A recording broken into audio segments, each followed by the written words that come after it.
రెండేళ్లలో చేసిందేమీ లేదని విమర్శించారు ప్రొఫెసర్ కోదండరాం. ప్రభుత్వంపై గుడ్డిగా వ్యతిరేకత పెంచుకోవద్దని ఆయనకు కౌంటర్ ఇచ్చారు మంత్రి జగదీష్ రెడ్డి.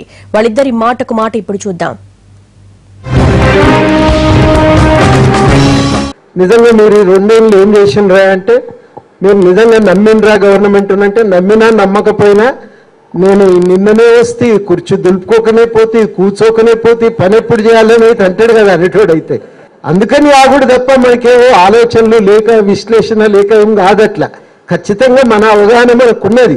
ఇవాళ మనం ఏం కోరుతున్నామంటే, ప్రత్యేక రాష్ట్రం అంటూ ఏర్పడితే ఈ అభివృద్ధి క్రమం మారాలి.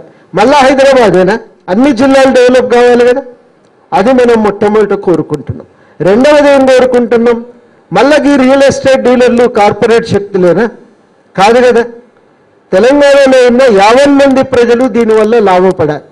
కొంతమంది లేనిది ఉన్నట్లు చెప్పుకొని, పోయింది మాది అని చెప్పుకొని ఒక కొత్త పేర్లు సృష్టించుకొని జేఏసీ పేరు మీద ప్రభుత్వం మీద, కేసీఆర్ గారి మీద అనుచితమైన దాడికి పాల్పడుతూ ఉన్నారు.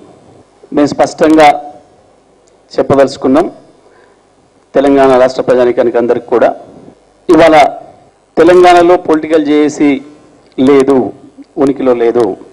జేఏసీ చైర్మన్గా చెప్పుకోబడుతున్న మిస్టర్ కోదండరాం గారు, తను ఏ జేఏసీకి చైర్మను, ఆ జేఏసీ ఎప్పుడు ప్రారంభించినరో, ఆ జేఏసీ యొక్క లక్ష్యం ఏముండెనో, ఉద్దేశం ఏముండెనో అది ప్రజలకు వారే వివరిస్తే బాగుంటుంది.